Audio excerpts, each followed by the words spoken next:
টাকা কমিয়ে দেওয়া হলো। চাল কেনা হবে মিলারদের কাছ থেকে, কেজিতে 1 টাকা বাড়িয়ে দেওয়া হলো।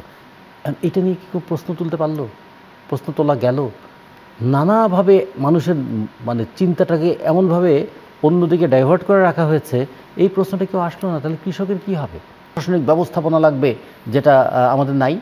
তার মানে এগুলো দেখার ইচ্ছা নাই, এদিকে দেখার চোখ নাই। জনগণের যেগুলো সাফারিংস, সেগুলোর দিকে তাদের নজর নাই।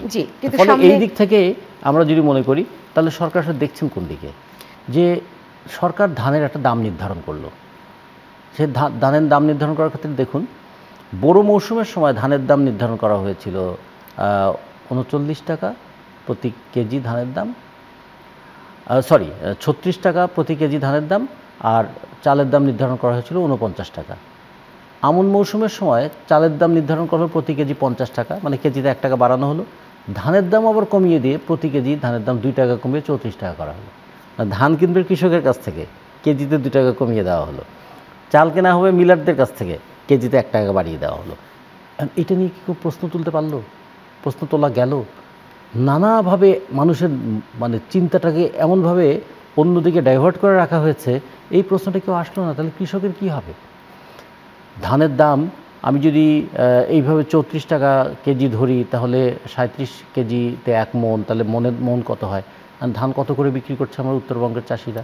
ধান তো উঠলো, সে তো সরকার নির্ধারিত দামে বিক্রি করতে পারলো না। আবার চালের দাম নির্ধারণ করা হয়েছে কেজি 50 টাকা, মোটা চাল তো 56 টাকা কেজিতে বিক্রি হচ্ছে। তাহলে সরকার যে দাম নির্ধারণ করেছে তার চেয়ে বেশি দামে চাল বিক্রি হচ্ছে, আর সরকার যে দামে ধানের দাম নির্ধারণ করেছে তার চেয়ে কম দামে কৃষক বিক্রি করতে বাধ্য হচ্ছে।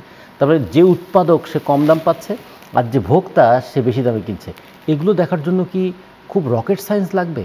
এগুলো দেখার জন্য কি খুব শক্তিশালী একটা সরকারি কাঠামো লাগবে? এগুলো দেখার জন্য কি এমন একটা প্রশাসনিক ব্যবস্থাপনা লাগবে, যেটা আমাদের নাই? তার মানে এগুলো দেখার ইচ্ছা নাই, এদিকে দেখার চোখ নাই। জনগণের যেগুলো সাফারিংস, সেগুলোর দিকে তাদের নজর নাই। ফলে এই দিক থেকে আমরা যদি মনে করি, তাহলে সরকার আসলে দেখছেন কোন দিকে? সামনে থাকলেও আমরা কি সবাই সব দেখি কিনা? ছোটবেলায় তো আমরা একটা খেলা খেলেছি, আমি যা দেখি তুমি কি তা দেখো, এবং সেখানে সবাই তো আসলে সবটা দেখতে পায় না। সেরকম কোনো খেলা চলছে কিনা আপনার কাছে? এটা একটু বলে দিই। এটা আমরা দেখছি, কিন্তু 3টা কাপ আছেন, কাপের ভিতরে কতটুকু চা আছে সেটা হয়তো আমি উকি দিয়ে দেখি নাই, কিন্তু আমি তো দেখছি তো 3টা কাপ আছে, এটুকু তো দেখবো। জি।